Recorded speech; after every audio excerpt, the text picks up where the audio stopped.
Two, কিরে মন খারাপ কেন? না বাবা, কিছু না। আরে বল, মনে কর আমি তোর বাবা না, তোর বন্ধু। আর বলিস না দোস্ত, গতকাল আমার প্রেমিকাকে নিয়ে ঘুরতে বেরিয়েছিলাম, হঠাৎ তোমার স্ত্রী দেখে ফেললো, তারপর আমাকে কি মারটাই না মারলো। বাবা, আমার একজনকে পছন্দ হয়েছে।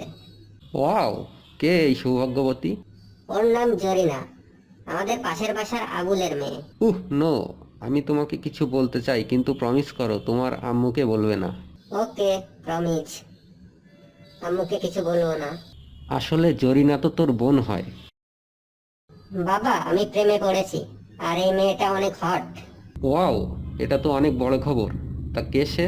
বাবা, ওর নাম সকিনা, আমাদের পাশের বাসার মুখলেস সাহেবের মেয়ে। নো, আবার? বেটা, ওই সখীরাও তোমার বোন লাগে। আম্মু এই পর্যন্ত 6টা মেয়েকে সিলেক্ট করেছে, কিন্তু বাবা বলেছে ওই 6জনই নাকি আমার বোন। শোন বাবা, মন খারাপ করিস না। তুই যে কোনো মেয়ের সাথে প্রেম কর, তোর বাবার কথা শুনবি না। ও তোর বাবাই নয়। বল্টু, 30টা পাত্রী তো দেখে ফেললি, কোনো মেয়েই তো তোর পছন্দ হলো না। তা তুই কেমন মেয়ে আশা করছিস?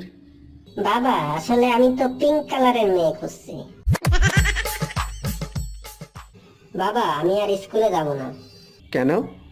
লেখাপড়া করতে ভালো লাগে না? ঠিক তা নয় বাবা, স্কুলের টিচার কিছুই জানে না, সবসময় শুধু ছাত্রদেরই পড়া জিজ্ঞেস করে। বাবা জানো, আজ আমাদের ক্লাসে একটা নতুন ম্যাডাম এসেছে, সে দেখতে খুবই হট। ছি বল্টু, অমন কথা বলতে নেই। ম্যাডামরা হলো মায়ের মতো, তাদের সবসময় সম্মান করবি। বাবা, সবসময় তুমি নিজের কথাই ভাবো, ওই ম্যামকে আমি কিছুতেই মা বলতে পারবো না।